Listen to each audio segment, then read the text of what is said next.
so much. Okay, so let me go ahead and share my screen.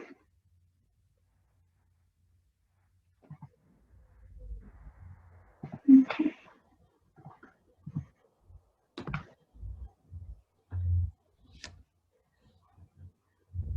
Oh. Sure.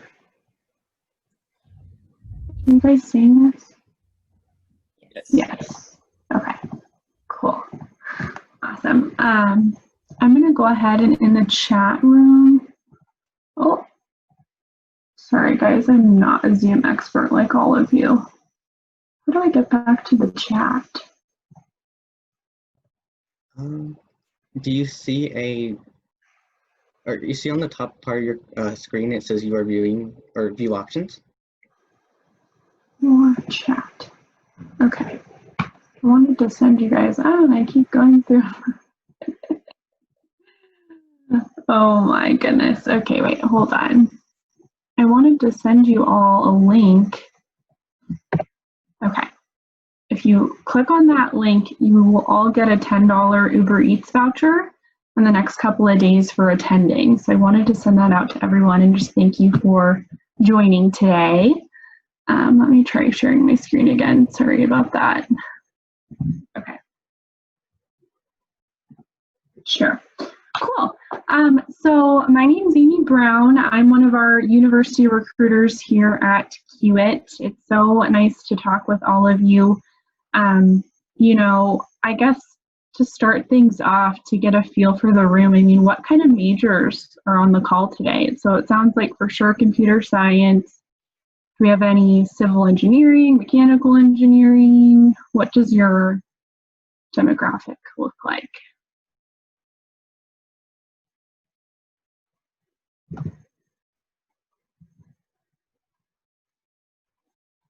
If anyone wants to chime in.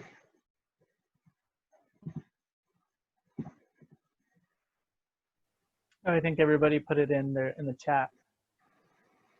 Oh, okay. Mechanical, okay, chemical, computer science, aerospace, computer science, civil, electrical. Cool. Okay, awesome. Yeah, I just wanted to get a quick pulse for that. Awesome. So for those of you who don't know about Kiewit, I'm just going to do like a quick intro about a little bit about us, what we do, and then I'll get into some tips I have for virtual recruiting and the different events and things to keep in mind in this new virtual space. So for those of you who don't know about Kiewit, we are one of the largest construction and engineering companies in North America. We are all across the United States as well as up in Canada and Mexico. So we were established in 1884. I don't know why it keeps just going. Why does that keep happening? Sorry, guys. But, you know, we're in the construction engineering space. I know some of you aren't studying civil mechanical construction. You know, we do have some opportunities in like computer science as well. You know, we are a business outside of just, you know, general construction engineering roles. So I wanted to highlight that, I guess, as well. So you'll see on this map here all of our different locations that we have across North America. So the map really just highlights, I don't know why. Can someone tell me why this keeps happening to me? Why? Why does it keep going? Sorry. So the map highlights where all of our different district offices are. So if it were to highlight where all of our projects are, it would definitely be basically everywhere. We pretty much work in every city, large city, and state. This map just kind of highlights where each of our districts' headquarters are. Okay, and so this slide for our Southern California district in particular, this just highlights, why does it keep doing this? Ah!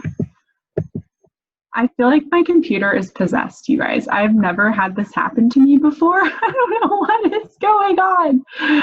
Is someone doing this? Is that why? Someone like trying to be funny, or it's just a me issue, maybe. I don't know. You might be able to change the setting. Right where the play button is, there's like a 3 dots bubble right there. That might be a setting that you could change if you right where you're hitting the play button. In the bottom left-hand corner, where you were hitting the buttons before. Sorry, to move the slide. Oh, this? I guess, yeah, sorry. Where you were moving the slides earlier, there was this little button that had 3 dots. I think that would allow you to change the settings. Yeah, right there. That I think that might be able to. Yeah, maybe the pause button right there, the second from Pause. Yeah, so it might be a little tedious, but at least I might stop it on the slide here. Oh my gosh, thank you. I've never had that happen before. Oh, no problem, no problem. Crazy. Okay, thank you. It's still doing it. Sorry. Oh my goodness. Well, this is ironic because I'm telling you guys about virtual things and I can't even do this. So, oh, sorry about that. Okay, it's stopping for now. Let's hope it stays. So this slide just covers what our different markets are in our Southern California district. So really the way that Kiewit operates is we operate in these different districts. It really just makes a large corporation feel a lot smaller. Because each of our districts will really kind of work as their own separate entity. So our Southern California district, they're really one of our heavy civil infrastructure groups. So you'll see this slide just kind of talks about the different markets they're in. So civil, hydrogen, odor control, power, transportation and water, and wind farms. We're headquartered in Santa Fe Springs. That's where our estimating office is, and then we have projects kind of scattered throughout the greater Los Angeles area. So, we kind of work on some big, really cool projects. We really work on everything outside of like the residential space at Kiewit. We really kind of touch everything here. Okay. So now to get into some of our core values. So our 4 core values are people, excellence, integrity, and stewardship. Those are really all things that we look for when we are hiring our employees. And then we have some of our mottos here on the side. The first one is nobody gets hurt. So safety is our #1 priority here at Kiewit. Obviously in construction, that's going to be our most important thing. Construction is a more dangerous industry to be a part of, so safety is our #1 priority for our employees.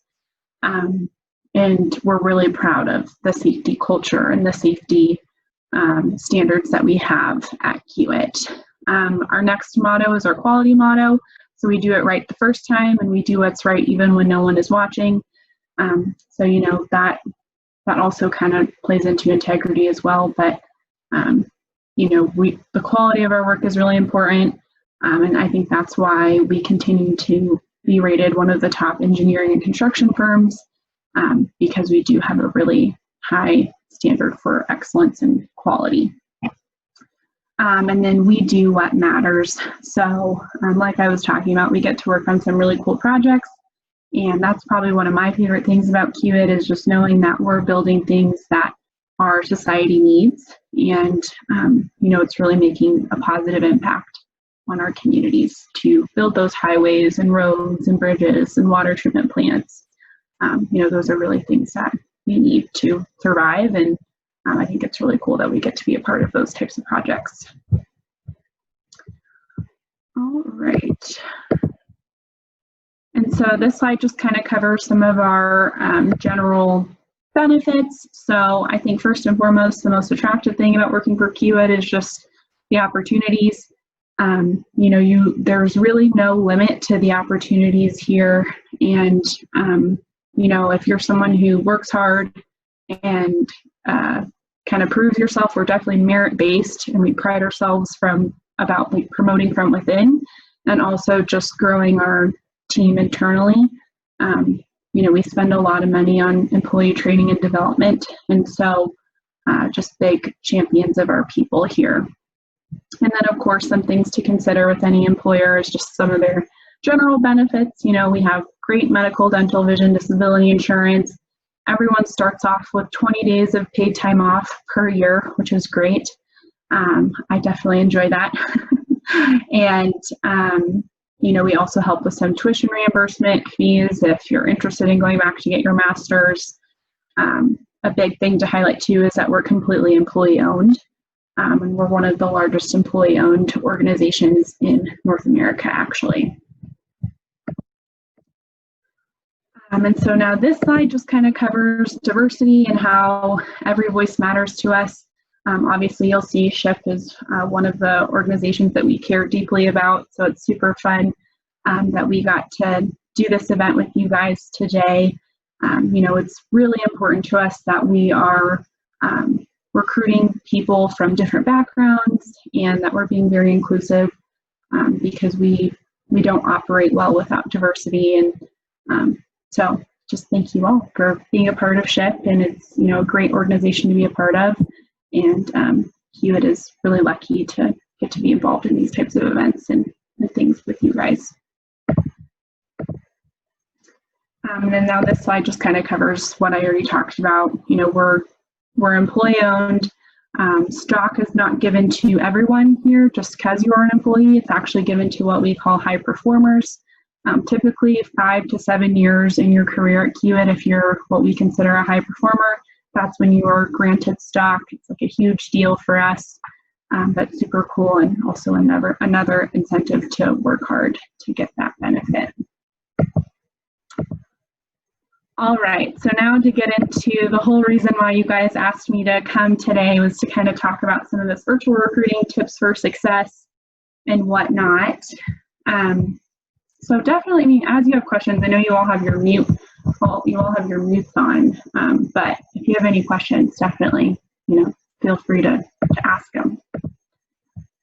So the first slide here, just building your resume. This, virtual or not, this is always going to be one of the most important things that you need to do when you are looking for jobs. So just making sure that you have an updated resume. I know you guys said in your announcements, tomorrow's the engineering virtual fair. Kiewit is not attending that one. We're going to just be at the All Majors Fair, which is on October 22nd. But it's important that before you attend these virtual fairs that you do already have an up-to-date resume. Usually the first step in talking to these students or talking to these employers is sending them your resume or applying. And obviously you need to have an up-to-date resume when you're doing that. Just some tips to cover. It's just really important that your resume is staying consistent in whatever formatting you're using. When you're talking about dates, when you're listing your dates, making sure the dates are consistent in how you're listing those out. Make sure that you don't just rely on spell check, make sure you're rereading it because it does not catch everything. I encourage you to have a friend look over it. And then there's plenty of events, I'm sure that Long Beach even hosts where they do resume workshops. Those are great to attend to get some feedback from others. Something I did when I was in school, I went to my career center and had my resume reviewed by one of our career center people. I would assume Long Beach probably has a similar thing available for all of you. It's really, don't not do those things. I mean, they're there for you to help. So utilize your career center. That's really a big tip I want to stress throughout this. And then a huge thing when you're, building your resume is really that last point of tailoring it to the job description you are applying to. Really, you should have like one base level resume, right? But for each job that you are applying to, it's really important that you are making edits to tailor it to that specific job. So I remember when I was applying to jobs back in school for internships and full-time opportunities, for each job I was applying to, you know, I would save a version of it and like title it by the company name. I had like probably 20 different resumes by the end of it for all the different jobs I had applied for. And a way to tailor it to the job description. So obviously in the job descriptions, you'll see they'll have the listed out qualifications and responsibilities of the job. Those are like perfect, like little nuggets of wisdom for you to incorporate into your resume. So, you know, if they're talking about customer service experience is needed, you should then, that should be your clue. Okay, I need to make sure I have examples of customer service listed out on my resume. So make sure for each one of those qualifications that they have listed that you have that somewhere on your resume. Obviously, don't lie. If you don't have any customer service experience, don't lie and say that you did. But that's probably your other clue of maybe you're not applying to jobs that you actually are qualified for. Does anyone have any questions about that? Yeah, I have a question. So you said earlier like that you guys, that Kiewit was planning to join the career fair, the one on later in October. How would it go about like us sharing our resumes? Because, you know, since everything's like so virtual, I was wondering like, yeah, like how would we still be able to like still share our resume or like still have like that face to face with the recruiter and like give them our elevator pitch? Yeah, so at the end of the day, it depends on what platform they're using. I think Long Beach, you guys are strictly using Zoom. And so I don't know, I think a lot of the time they're asking you guys to send in your resumes beforehand, so the recruiter should already have your resume on hand. If not, you know, you could send it to them via chat, most likely, I would say, when you're talking to them during the virtual fair. I don't know, does that kind of answer your question? It really just depends, I guess, on the platform and how it's set up. But a lot of the time when you're signing up for these career fairs, to my understanding, they're asking you guys to upload your resumes, then they're then sending that on to the employers. So, okay. Yeah. Thank you. Yeah, good question. That's really like, I mean, tailoring it to the job description, that's when you're actually going and applying to the actual position. Obviously, if you're just sending in your general resume for a career fair, it's going to be just your general resume that you have put together. You would then tailor it when you're actually going and applying to those places that you're interested in. So now to kind of talk briefly about some of like online profiles and whatnot. You know, especially in this virtual environment, you will stand out more if you do have a put together Handshake account and LinkedIn account. We also have Simplicity listed. That's another platform that I know some students use as well. But, you know, in this virtual environment, you just have less touch points, less, obviously, everything's virtual. And so if you have a great virtual presence in your Handshake and LinkedIn accounts, I think that definitely helps. And, you know, some of these career fairs and events, that's where recruiters are going to be going to get more information about you. So I think now, especially more than ever, with everything turning virtual, it's just really important you spend a little bit of time of updating these virtual profiles that you guys have.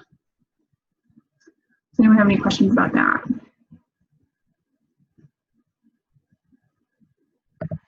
Okay. So now to get into some virtual career fair and video interviewing tips. So obviously, you know, with COVID, most companies have opted into making their entire interview process virtual. Kiewit, for example, we have done that. We have made all of our interviews virtual from this point on for the foreseeable future. And so there are just a few things that are going to be different when you're doing a video interview versus when you were in person interviewing. And so I have some of these things listed here. And so The first thing for technology, make sure you have a good internet connection. Maybe if you guys don't have the best internet connection at home, you know, maybe this is your time to ask a friend or family member that you know has more reliable internet. You know, you just don't want to have that hinder your ability to have a good interview in any way. You will want to test your computer, audio, and webcam beforehand. I mean, you guys are all kind of pros at this point, being all virtual. So I feel like a lot of you have probably figured out the kinks with that. This is huge, making sure that you are closing all your Windows tabs, applications you're not using, really anything that's distracting. Your phone should be on silent. You know, just limit your distractions. You don't want to be in the middle of talking to someone and then you see a text or see a message pop up, and then that totally distracts you. So I think that's really important to remember. I think the big thing is definitely the space. So I know this is something that we were talking about at the beginning of the call. Zoom is awesome because you get to do, this is a fake background if you guys didn't know.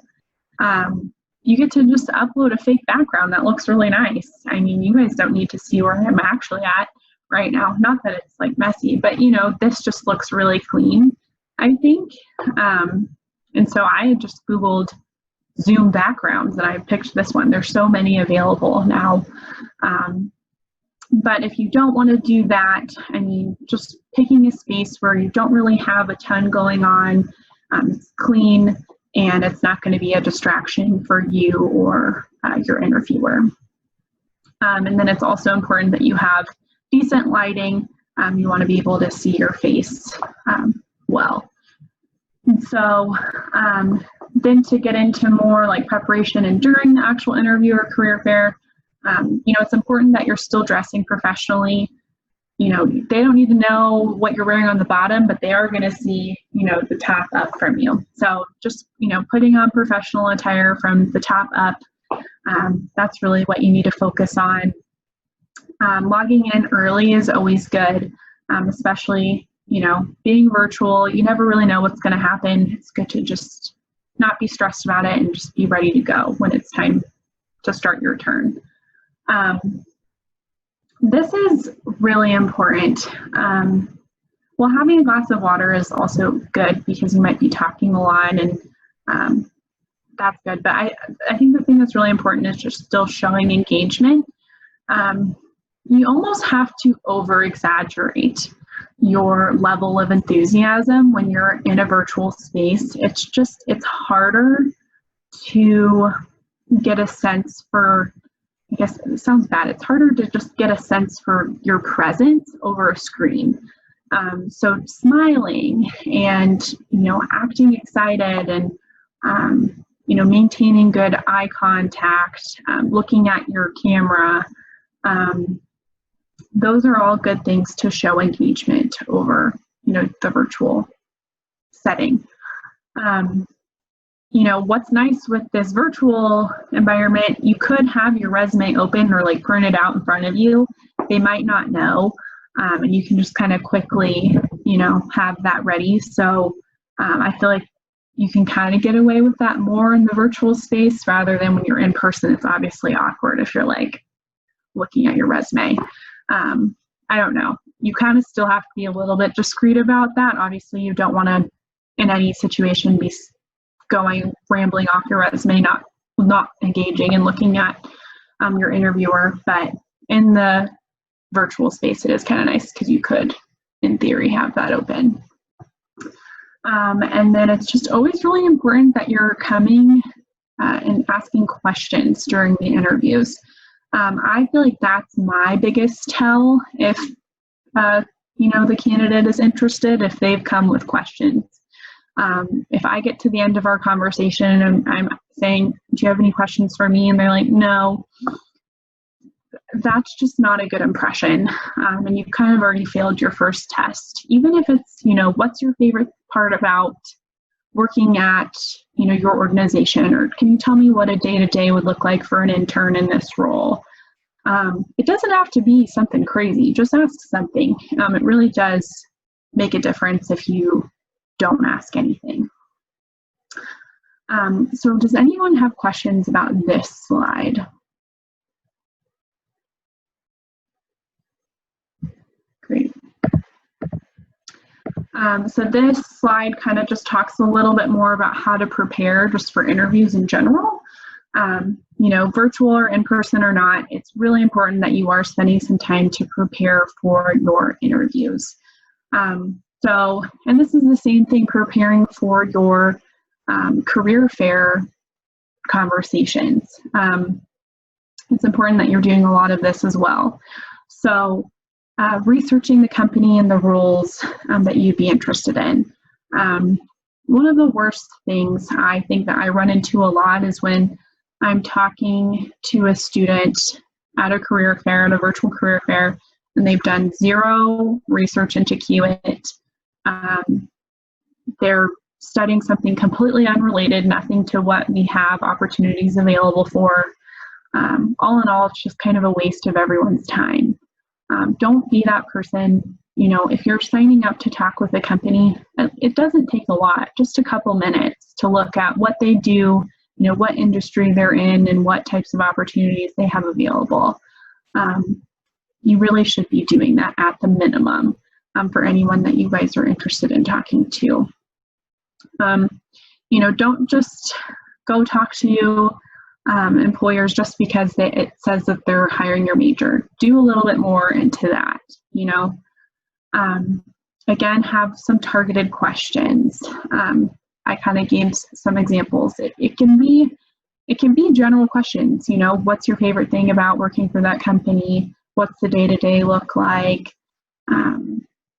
You know, what have successful interns or successful full-time hires done in this role that have stood out to you? Like, what qualities do you look for in candidates? I think those are all some good questions. And if you just wanted to kind of get your wheels turning there. And then just knowing your elevator pitch and knowing what your goal is in the interview. You shouldn't go into the interview not knowing what you want from it.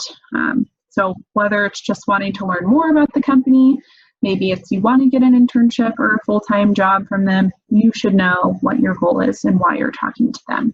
And so you're able to communicate that with your interviewer.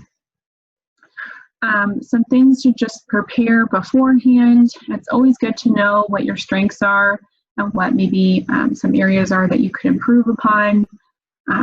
You know, that's a super quick and easy question that recruiters can throw out to you during these virtual conversations. So just coming with those things prepared. I think this is probably the biggest thing that I think I want to stress today is just know what you are looking for in your career. Obviously, you know, a lot of you probably don't really know what you want to do. If someone's going to ask you what 5 to 10 years is you want to do in your career, you know, some of you might be like, I know exactly what I want to do. Some of you don't. That's okay. It's important, though, in these interviews and in these virtual career fairs, you do have an idea. Even if it's, you know, you just have to tell yourself, you know, you don't really know what your life's ever going to look like, right? Can any of us really say what the next 5 years of our life are going to look like? No.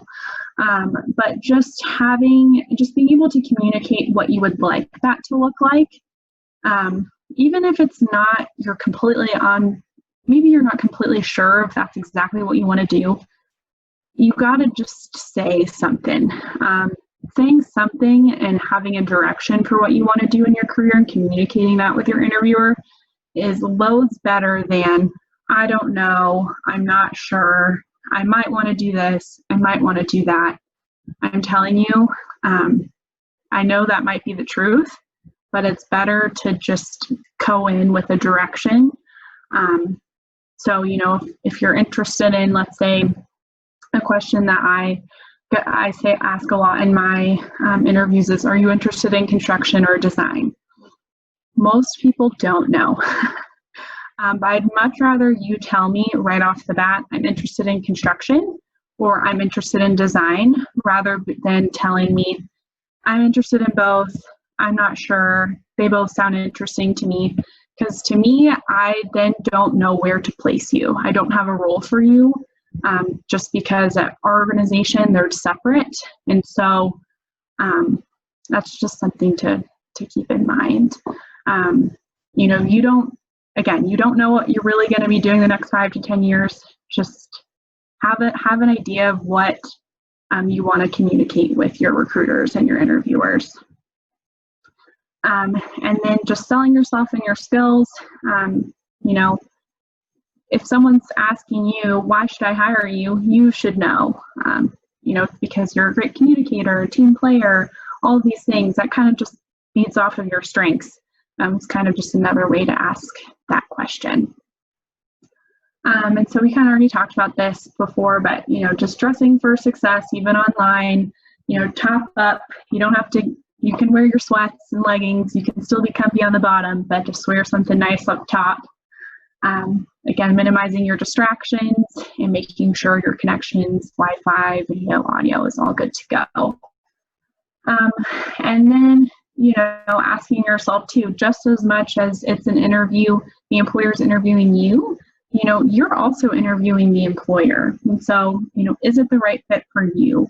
And really ask yourself, you know, could I see myself in this company, in this role, and would I be happy? This is your chance to really ask those questions that you want to know and feel out if this is the right company for you. So, anyone have any questions about that slide? No, you guys are all, oh yeah. I guess what would you recommend, especially because this is all virtual and there's going to be no on-site visits for a while, what would you recommend are some of the questions we asked to kind of get a sense of the company's culture and just kind of looking more onto that side of the coin? Yeah, that's such a good question. I mean, I think a great question you can just ask point blank, can you talk to me about the company culture?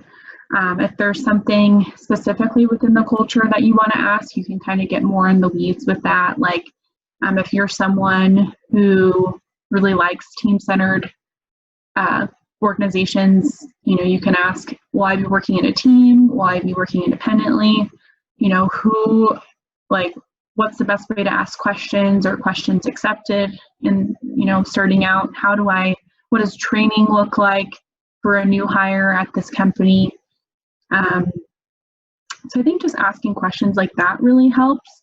I think another thing you could also bring up is asking, you know, do you know if you guys have any videos, or do you have any resources that I could go to online so I could get a better feel for your organization's culture?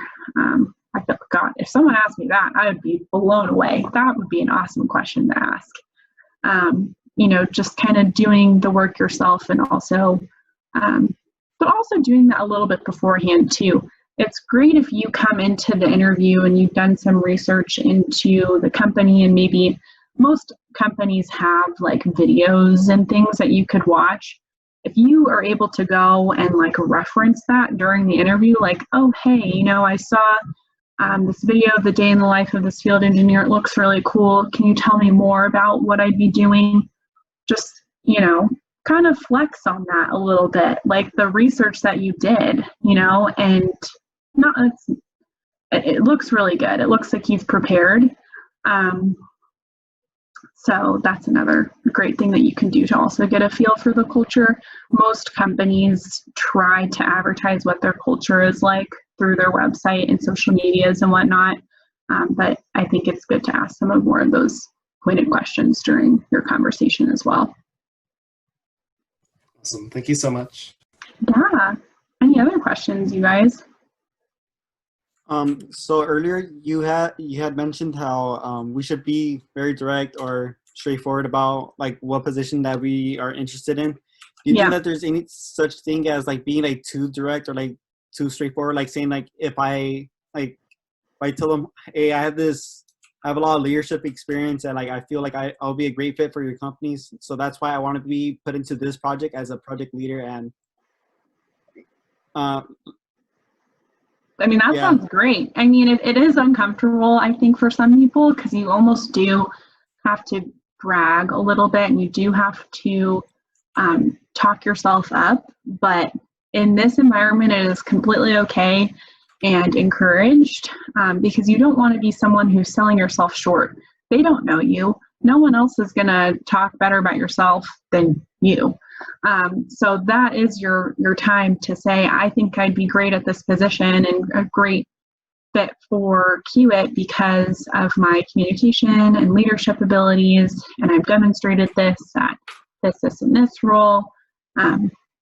You know, I remember it was uncomfortable for me to talk like that, but just know that that is okay when it comes to an interview in these virtual career fairs, because really you should be the biggest advocate for yourself and your brand. And, you know, they're not going to want to hire you if you aren't doing those things truthfully. So don't sell yourself short in that.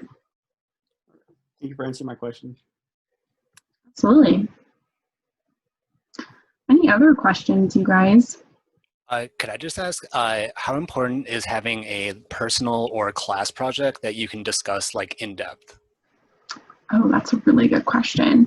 I think it just depends on the role. I think if anything, whenever they're asking you a question, I don't know if you guys are familiar with like behavioral type interviewing questions. Really, anytime an employer's like, can you tell me about a time when you've done this? Or can you give me an example of when you've done that? That's great when you have examples that you can talk in depth about situations like that. Even questions where they're not specifically asking you though, like, you know, let's say, what are your strengths? If you were to say, well, I'm good at communication skills and leadership skills, that's one thing. If you say, I'm great at communication because I'm the president of SHIP and I have to communicate with 20 people every week for our meetings and whatnot, and that also is demonstrated my leadership. You know, whenever you can provide examples to back up whatever you're saying, that is good. So I think anything that's on your resume, you want to be able to speak to it fully. And so if you have class projects and you've done class projects that you think would be relevant to the role that you're applying to, I mean, yeah, definitely you should know all about it. And also think of ways of how you can trickle in that experience into the different questions that they're asking you. I think a really good way to just prepare for interview questions in general, when you go through your resume, you can identify, what I try to always do, can you identify 3 to 5 skills that you've gained from each of those experiences that you have listed? And then to take it one step further, can you think of an example when you demonstrated each of those skills that you think you've gained from that experience? That's a really great way to prepare, I think, for different types of interview questions, because then you already have stories and examples already kind of in the back of your mind, and you can plug and play them depending on the different types of questions that they're asking you, if that makes sense. Yeah, no, thank you. That was really helpful. Thank you. Absolutely. Great. Any other questions? Awesome. Well, I'm so confident that you guys are all going to knock it out of the park in these virtual interviews and career fair conversations. Obviously, you know, it's not ideal. I'll tell you, from the employer's perspective, we want to have these conversations in person, but we definitely appreciate everyone like us. We're all just kind of adapting to what we have to do right now, and just the fact that you all are listening to this presentation, hopefully if some of this has been helpful for you guys, it just shows a lot of initiative, and you know, it's very apparent that you want to succeed and do well in these virtual interviews. So you're already ahead of the curve. So I hope you all know that. That's really all I had for you, but I'm happy to stay on for longer here. If you guys have any other questions you want to ask me, I've been recruiting for Kiewit for 2 years now, so definitely very passionate about helping students with their interviews and feeling confident with that. I don't know if anyone has any other questions you want to ask. Could I ask, I think when I submitted my information to the link you sent, it mentioned technology positions. Does Kiewit have any technology positions, and what are those like? Yeah, so yeah, I mean, we do have like IT and general technology positions. A lot of those are going to be based out of Nebraska. We're headquartered in Omaha, but we do hire. I mean, we are just like a normal business, obviously. So I'm in recruiting. We have the general like recruiting, finance, accounting, IT, all of those types of positions. They might just be more on like a one-off basis.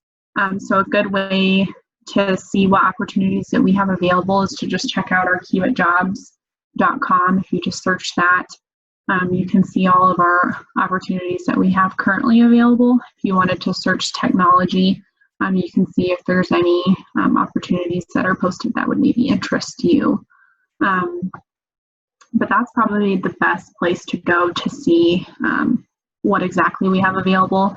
Obviously, it is going to be more of a one-off basis, like I said, because it's not like we're looking to always hire 30 plus IT people in the SoCal area every year. It doesn't really work like that. It's different as compared to like maybe our construction and engineering roles. That doesn't mean that there isn't those roles available. Awesome. Thank you. Good question. I had a question. So I noticed like a few slides before, you showing like some projects that Kiewit did, and I feel like whenever there's a big project like that, there's like a lot of different engineering disciplines involved. How flexible for like full-time careers? Like how flexible would you say Kiewit is if we want to like switch from like structural to more of the transportation part of the project, or if you guys are flexible at all? Yeah, no, I mean, we really do try to make our employees very well-rounded. So kind of if you ask for it or not, you're going to get exposed to a lot of different types of projects. And, you know, it helps if you do have some interests coming into it. Maybe you are really interested in transportation projects, but just know, I mean, especially if you're working for SoCal, I mean, we also work in water work. You know, we might throw you on a water job eventually. It's good for you to just learn and get, you know, that well-rounded experience. But we're also, I mean, we try to do our best to put you on things that you're interested in, but it also just boils down to, of course, availability and where we need our people. But I think, you know, Kiewit, we have such a diversity of our projects, and especially even in just SoCal alone. You get exposed to a lot, and if you're someone who likes learning and likes taking on new challenges, new projects, definitely would say we're a good fit for you, because that's a big part of our business for sure. Thank you. Yeah, like I've noticed that like you guys have like I wouldn't say like, or yeah, you guys have like a lot of different civil engineering disciplines, like structural, and then like how you said earlier, water and transportation, and like also like the projects in the background, they look like if there's much more going on than like it actually is. Thank you for answering the question. Yeah, absolutely. I mean, you know, on one job you could have like a mechanical focus. On your next job, you might be more like the structures guy. You know, your next job, you could be like doing foundations. We kind of like to throw our employees into different things. Again, we just think it makes you more well-rounded in the long run, especially starting out, and then maybe eventually if you find that you are like super passionate about transportation projects. I mean, yeah, you'll probably be our go-to transportation person eventually, but starting out, we really try to get you exposed to a lot of different things.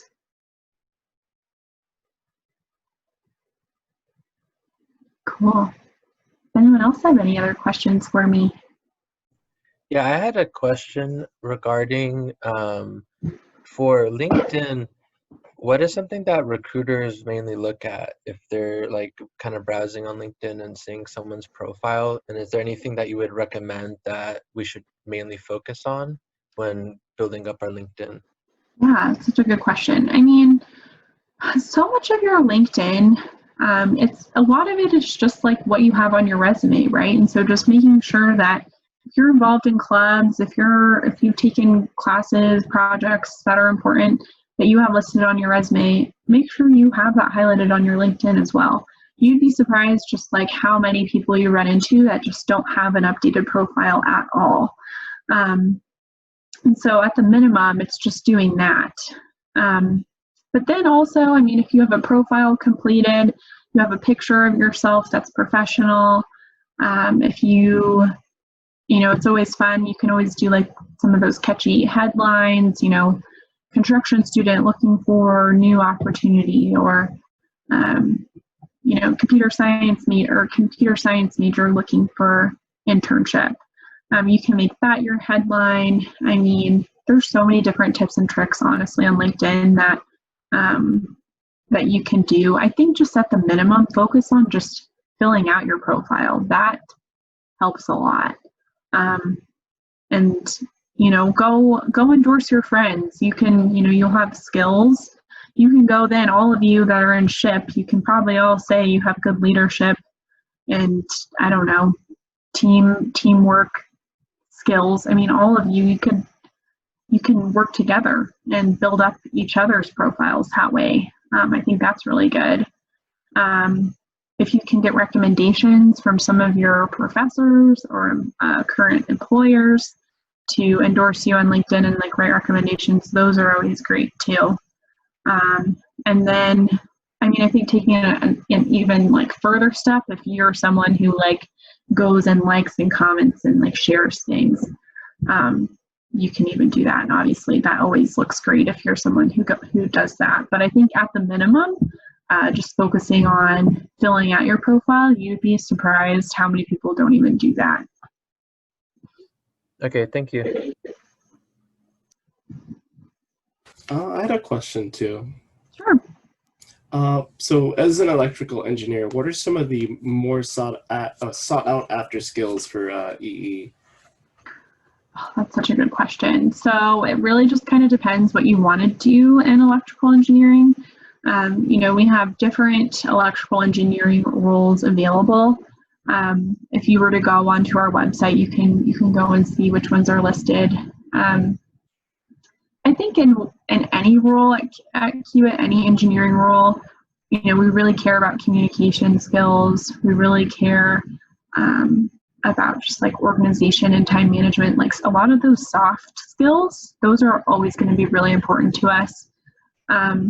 But if we have any like specific softwares and things that our perfect ideal candidate would have, we will have that listed on that specific job description. So if you were curious about that, we will have like those specific things listed on the job description as well. But I think in general at Kiewit, we're just looking for team players, people who are good communicators, have proven that they have good work ethics, leaders, and, have kind of gone above and beyond and getting involved and finding opportunities while at school. Awesome. Thank you so much. Definitely. You guys are asking great questions. I love it. Anything else for me today? I hope you all went in and filled out your info so we can send you $10 Uber Eats vouchers. You all deserve it. All right. Anything else for me? Hey, Amy. My name's Stephanie. I have a really quick question. Sure. I know that like on career fairs, it's always to tell you, hey, just apply online. And, you can come back with, hey, I already applied online. But if you really have applied online, like example for this career fair, would they look at the profiles? Do they match it? Like, oh, this person's from CSULB and will be attending this career, do they do that kind of stuff? Yes. I mean, at the end of the day, it depends on the employer. I can tell you Kiewit for sure does that. And so, you know, it really does help if you are talking to us at the career fair and then you go and apply. It does really help if you've had that conversation with us, because we do have notes and things that allude to that conversation that it happened. At the end of the day, it really just depends on the employer, but I think a really good thing, if you find that you're getting that response a lot when you're talking to employers at career fairs, like, you know, just go apply online, you know, kind of taking it one step further and asking them, is there any other ways I could stay connected? You know, could I connect with you on LinkedIn? Could I send you an email after this? You know, honestly, be that annoying person and, you know, ask for that. That's okay. Like, we expect that. And it shows initiative if you're someone who goes and like seeks that out and asks for that. And I mean, that's a really good question to ask before they even try to throw you the, oh, go apply online. Tell them, what's the best way to go about applying? How could I be seriously considered for this position? I'm really interested. You know, just get that conversation going on your end too. I think that's really good. But don't be afraid to ask for their information. The worst they can tell you is no. I think most people who are recruiters, though, they will, you know, at the minimum, accept your LinkedIn invitations, and, you know, they might provide you with their email and contact information to follow up with. It's always good to at least ask the question. Great answer. Thank you. And then that's another thing. If you guys do ever get that information from them, you know, go and reach out. You know, say thank you. It was so good talking with you. There are some companies where that is like a huge deal, and you actually get evaluated on if you are doing that.